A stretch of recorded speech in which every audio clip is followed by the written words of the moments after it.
Hi mga mare, another day, another mini vlog. Panibagong araw nga na naman mga mare, panibagong mini vlog nga na naman tayo for today's video. Magre-restock nga na naman tayo dito mga mare sa tindahan namin at inuna ko na nga mag-ayos dito sa mga bandang biskwit dahil konti na nga lang din yung nakadisplay dito. At makikita nyo naman dito mga mare na talaga naman halos kalahati nga yung wala ngang laman dito sa lagayan. At konti lang naman itong ire-restock ko mga mare dahil sa mga pinamili ko nga ay puro mga biskwit at mga soft drinks lang naman yung mas marami. At pagkatapos ko nga mag-restock sa mga biskwit mga mare ay dito naman ako sa kabilang stante nag-ayos at naisipan ko nga mga mare na magsabit ng mga ilang paninda dito para naman kahit papano ay magmukhang marami nga yung paninda dito sa bandang stante. At habang nag-aayos nga ako dito mga mare, napansin ko nga dito sa mayonnaise napakarami na nga palang expired at nanghinayang nga ako dito mga mare dahil napakarami nga nito kaya naman tinanggal ko na nga lang din ito sa display at pinag-check ko nga isa-isa yung mga expiration date nila. Kaya mahirap din talaga mag-stock ng maramihan mga mare lalo na nga kung alam natin ay yung item na yon medyo mabagal nga ang bentahan. At inayos ko na nga rin yung mga display ng soft drinks dito mga mare at medyo naparami nga yung bili ko dito ng soft drinks pero okay lang din naman yon at least marami na nga rin akong stocks. At sabi ko naman sa inyo mga mare, isa nga sa nangungunang pinakamabenta dito sa tindahan namin ay etong mga soft drinks. Kaya naman napakaganda nga rin itong chiller nga na nabili namin mga mare dahil unang-una ay nakikita nga dito lahat ng mga stocks na paninda nyo na soft drinks. At hindi na nga natin kailangan mag-display sa labas mga mare dahil kapag once na tumingin na nga sila dito sa tindahan ay nakikita na nga kaagad nila itong mga paninda naming soft drinks dito sa chiller. At eto na nga mga mare yung itsura nga ng kabilang stante namin dito at sa tingin ko mas maganda na nga siya tignan. Kaya naman pagkatapos kong mag-restock dito mga mare ay naglinis na nga rin ako dito sa tindahan namin dahil medyo marami na nga rin kalat. Magtatanghali na nga rin mga mare sa mga oras na ito at pagkatapos kong maglinis dito ay magbabalot naman ako ng mga Graham bars na ginawa ko kahapon. Yes mga mare, magtitinda na nga rin ako ng Graham bars at alam nyo ba matagal ko na rin talaga yung pinaplano. At marami na nga rin nagsabi sa akin mga mare, since trending na nga yun, try ko na nga din daw magbenta nga rin ng ganon.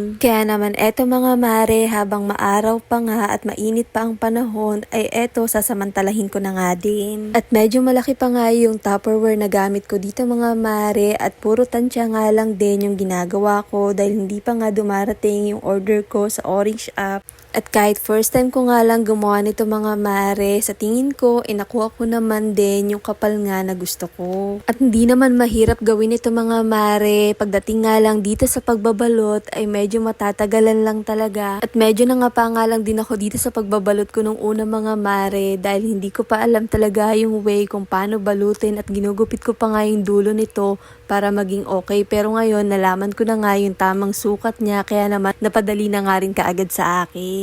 At habang nagbabalot nga ako dito mga mare, iniisip ko na nga lang, nagbabalot nga rin ako dito ng regalo. At kailangan kapag once nagbalot ka nga ng Graham bar mga mare, kailangan medyo bilisan mo nga lang dahil baka nga matunaw ka agad ito. At kapag once na nakuha mo na nga yung technique mo dito, mapapadali na nga lang lahat sa'yo. At nagmamanifest nga rin ako mga mare na sana maging mabenta nga ito dito sa amin. At mura ko nga lang din pala ito binibenta mga mare. Meron akong small dito na 15 pesos only at meron din naman akong medium size na nagkakahalaga ng 25 pesos. O siya, hanggang dito na lang muna mga mare at i-update ko na nga lang kayo sa susunod na mga mini vlogs.